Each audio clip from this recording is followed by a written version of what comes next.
Allô les élèves à la maison, j'espère que tu as passé une belle fin de semaine. Je te souhaite un bon début de semaine.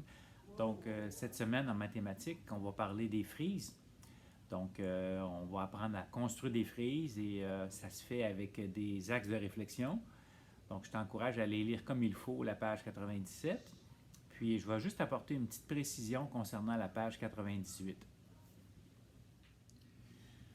OK, alors à la page 98, on dit ici « Complète les frises suivantes à l'aide de la réflexion ».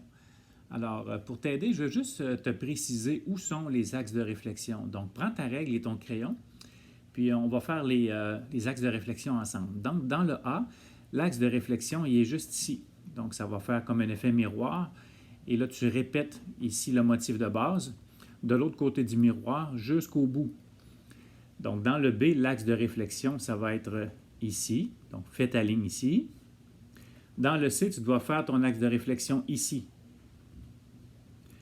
Les trois premiers, ça allait bien, sauf que les deux derniers, là, c'est pour ça que je voulais te l'expliquer, parce que c'est pas évident, mais le D, l'axe de réflexion, pour que ça puisse fonctionner, il va ici.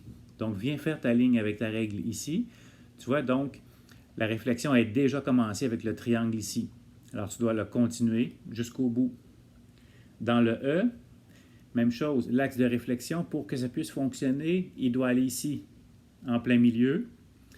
Donc, tu vois que le motif qu'on répète, il est déjà commencé, il faut que tu le continues jusqu'au bout. Donc, voilà.